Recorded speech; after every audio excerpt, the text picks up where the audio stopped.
Hello বন্ধুরা, welcome to Siddika creation. আজ আবারও চলে এসেছি নতুন একটা মজার গল্প নিয়ে, দুষ্টু শিয়ালের শাস্তি। অনেককাল আগে এক জঙ্গলে এক খরগোশ বাস করত। খরগোশের ছোট ছোট দুটি বাচ্চাও ছিল। সে তার বাচ্চা দুটিকে খুবই আদর যত্ন করত। অন্যদিকে সেই জঙ্গলে এক দুষ্টু শিয়ালও থাকতো। একদিন শিয়ালের খুবই ক্ষুধা লাগলো। তখন সে খাবারের খোঁজে জঙ্গলে ঘুরতে লাগলো। অনেকক্ষণ ঘুরে ঘুরে সে কোনো খাবার খুঁজে পেল না। অনেকক্ষণ তো হলো জঙ্গলে ঘোরাঘুরি করলাম, কিন্তু খাবার মতো কিছুই খুঁজে পেলাম না। এদিকে ক্ষুধার জ্বালায় পেটের মধ্যে ছুঁচো দৌড়াচ্ছে। হঠাৎ শিয়াল দেখতে পেল একটা গাছের নিচে দুটি খরগোশের বাচ্চা বসে আছে। বাচ্চা দুটোকে দেখে শিয়াল তো মহা খুশি। আরে বাহ, এখানে দেখছি কচি কচি দুটো খরগোশের বাচ্চা। এদেরকে দেখে আমার ক্ষুধা তো আরো বেড়ে গেল। আমার আর তর্স হয়েছে না, যাই এ দুটোকে খেয়ে এখনই ক্ষুধা মিটাই। এই বলে শিয়াল সেখানে গিয়ে বাচ্চা দুটিকে খেয়ে পাশে একটা ঝোপের ভিতর বিশ্রাম নিতে লাগলো। কিছুক্ষণ পর খরগোশ সেখানে ফিরে এলো। এসে সে তার বাচ্চাদের সেখানে দেখতে না পেয়ে ঘাবড়ে গেল। আরে আমার বাচ্চা দুটো কোথায় গেল? আমি তো তাদের দুজনকে এখানেই রেখে দিয়েছিলাম। ঝোপের আড়াল থেকে শিয়াল খরগোশের সব কথা শুনছে। তারপর শিয়াল মনে মনে বলল, আরে নির্বোধ খরগোশ, তুই তোর বাচ্চা দুটি আর খুঁজে পাবি না, কারণ তারা তো আমার পেটে চলে গেছে আর এতক্ষণ হয়তো হজমও হয়ে গেছে। এবার তোর পালা, এবার আমি তোকে খাবো। কিন্তু তোকে ধরতে গেলে তুই তো পালিয়ে যাবি, তাই তোকে বাগে পাওয়ার জন্য একটা বুদ্ধি বের করতে হবে। এরপর শিয়াল ঝোপের বাইরে আসলো। তখন খরগোশ শিয়ালকে দেখতে পেল আর বলল, শিয়াল ভাই, ও শিয়াল ভাই, শুনছো? আমি আমার বাচ্চা দুটি এখানে রেখে খাবার সংগ্রহ করতে গিয়েছিলাম। এখন আর তাদেরকে কোথাও দেখতে পাচ্ছি না। তুমি কি তাদেরকে দেখেছো? হ্যাঁ দেখেছি, কিন্তু তুই কি আমার কথা বিশ্বাস করবি? বলো শিয়াল ভাইয়া, দয়া করে বলো, আমি তোমার কথা বিশ্বাস করব। তাড়াতাড়ি বলো, আমার বাচ্চা দুটি কোথায়? তোর বাচ্চা দুটিকে বনের রাজা সিংহ ধরে নিয়ে গেছেন, আর যাওয়ার সময় আমাকে বলে গিয়েছেন, তুই যদি তোর বাচ্চাদের ফিরে পেতে চাস তাহলে আমার সাথে উনি তোকে তার ওখানে নিয়ে যেতে বলেছেন। তুমি এটা কি শোনালে আমাকে শিয়াল ভাইয়া? আমাদের সিংহরাজ আমার বাচ্চাদের সাথে এটা কিভাবে করতে পারেন? তিনি তো এমন স্বভাবের নয়। আর তিনি কেনই বা আমার বাচ্চাদের উঠিয়ে নিয়ে যাবেন? আমি তো কোনো অপরাধও করিনি। সেটা বাপু আমি বলতে পারবো না। উনি আমাকে যা বলে গিয়েছেন আমি তোকে তাই বললাম। তোর ইচ্ছা হলে যাবি, ইচ্ছা না হলে যাবি না। তবে আমার মনে হয় তুই যদি ওনার ওখানে না যাস তাহলে তুই তোর বাচ্চা দুটি আর কখনোই ফিরে পাবি না। না না শিয়াল ভাই, আমি তোমার সাথেই যাব। শিয়াল তখন খুবই খুশি হলো আর মনে মনে বলল, এই তো আমার বুদ্ধিটা কাজে দিয়েছে। আয় আয়, এবার আমার কাছে আয়, তারপর তোকে ধরে মজা করে চিবিয়ে খাবো, যেভাবে তোর বাচ্চা দুটোকে খেয়েছিলাম। ঠিক তখনই এক হাতি এসে হাজির হলো সেখানে। তখন হাতি খরগোশকে জিজ্ঞেস করলো, কি রে খরগোশ, কি হয়েছে তোর? হাতি ভাই, আমি আমার বাচ্চা দুটিকে খুঁজে পাচ্ছি না। শিয়াল ভাই বলছে ও নাকি দেখেছে আমাদের সিংহরাজা নাকি আমার বাচ্চা দুটিকে ধরে নিয়ে গেছেন, আর আমার বাচ্চা দুটিকে ফিরে পেতে হলে শিয়াল ভাইয়ের সঙ্গে নাকি ওনার কাছে যেতে হবে। বিশ্বাস করো হাতি ভাই, আমি কোনো অপরাধ করিনি। তবে কেন তিনি আমার বাচ্চা দুটিকে ধরে নিয়ে গেলেন? আমাদের সিংহরাজা তো এমন অন্যায় কাজ করতে পারে না। তুই শান্ত হ, আমি ব্যাপারটা দেখছি। তারপর দুষ্ট শিয়াল মনে মনে বলল, শালা মোটো হাতি, তুই আর আসার সময় পেলি না? শিকারটা যখনই ভুলিয়ে ভালিয়ে বাগে আনলাম তখনই যে তুই কোত্থেকে উড়ে এসে জুড়ে বসলি। এবার বোধহয় এর হাতে ধরা পড়ে যাব। ধরা পড়ার আগেই আমাকে এখান থেকে চম্পট দিতে হবে। কি রে শিয়াল, কথাটা কি সত্যি? দেখ, সত্যি কথা বলবি। আমাদের রাজার তো এমন কাজ করার কথা না। হ্যাঁ হ্যাঁ, আমি সত্যি কথাই বলছি, আর মিথ্যা বলার তো কোনো প্রশ্নই আসে না। আমি আর চলি, হঠাৎ আমার একটা কাজের কথা মনে পড়ে গেল। চলি রে খরগোশ, পরে তোর সাথে দেখা করব। এই বলে শিয়াল সেখান থেকে চলে গেল।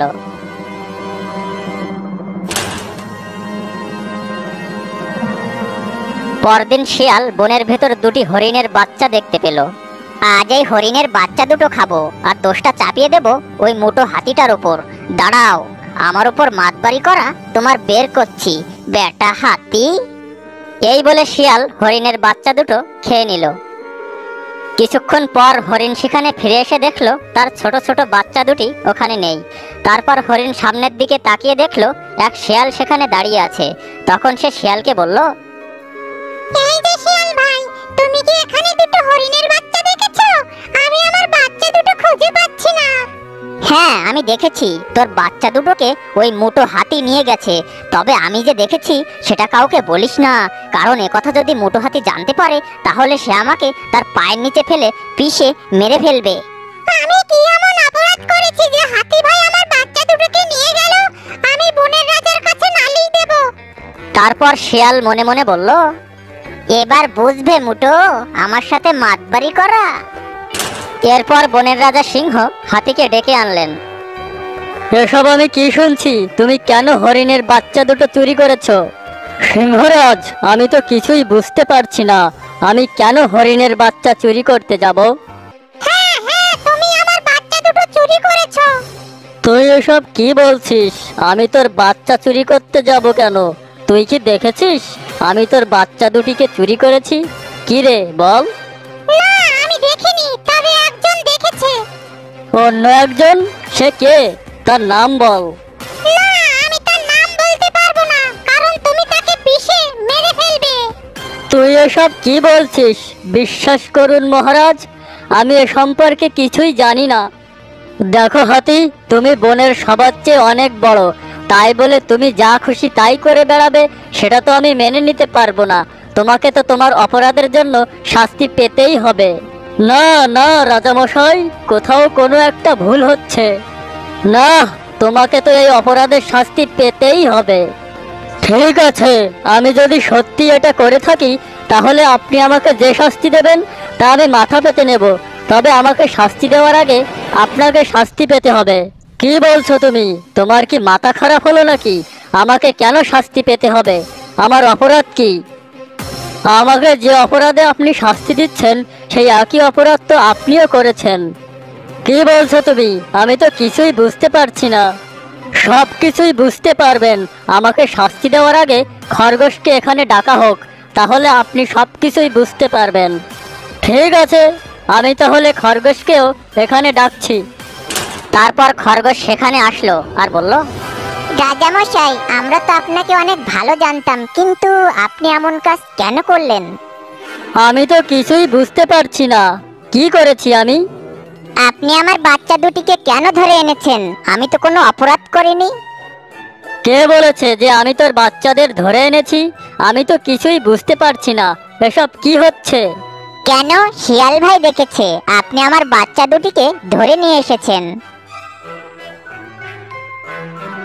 এবার নিশ্চয় বুঝতে পেরেছেন রাজামশাই, সবই শিয়ালের কারসাজি। ও খরগোশের বাচ্চাদের খেয়ে আপনার উপর দোষ চাপিয়ে দিয়েছে, আর হরিণের বাচ্চা দুটি খেয়ে সেই দোষ আমার উপর চাপিয়ে দিয়েছে।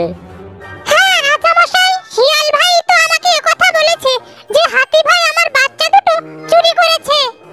তাহলে ও আমার বাচ্চাদের খেয়ে ফেলেছে। রাজামশাই, আমরা এই নিষ্ঠুর শিয়ালের কঠিন শাস্তি চাই। শিয়ালের এত বড় সাহস, বনের নিরীহ প্রাণীদের হত্যা করে সেই দোষ অন্যের ওপর চাপাচ্ছে, এমনকি আমাকেও নিস্তার দেয়নি। দাঁড়াও, একবার ওকে হাতের কাছে পাই, তারপর ওকে উচিত শিক্ষা দেব। পরদিন খরগোশ শিয়ালের ওখানে গেল। শিয়াল ভাই চলো রাজামশাইয়ের কাছে, আমি আমার বাচ্চাদের ফিরিয়ে আনতে যাব। আরে, এ তো দেখছি মেঘ না চাইতে বৃষ্টি। আরে বোকা খরগোশ, আমি তো তোর বাচ্চাদের খেয়ে ফেলেছি, আর সেই দোষ সিংহের উপর চাপিয়ে দিয়েছি, কারণ সেদিন আমি তোকেও খেতে চেয়েছিলাম, কিন্তু ওই মোটো হাতিটার জন্য পারিনি, তাই ওরও একটা ব্যবস্থা করেছি। এতক্ষণে মনে হয় ওই মোটোটা উচিত শিক্ষা পেয়েছে।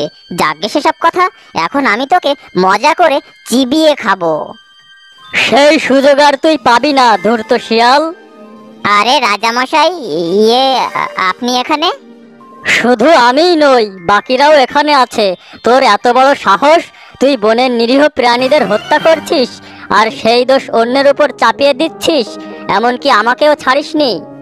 আমি ভুল করে ফেলেছি রাজামশাই, আমাকে মাফ করে দিন। তোর এই ভুলের কোনো ক্ষমা নেই, তোকে তো এই অপরাধের শাস্তি পেতেই হবে। আর এভাবেই ধূর্ত শিয়াল তার অপরাধের কঠিন শাস্তি পেল।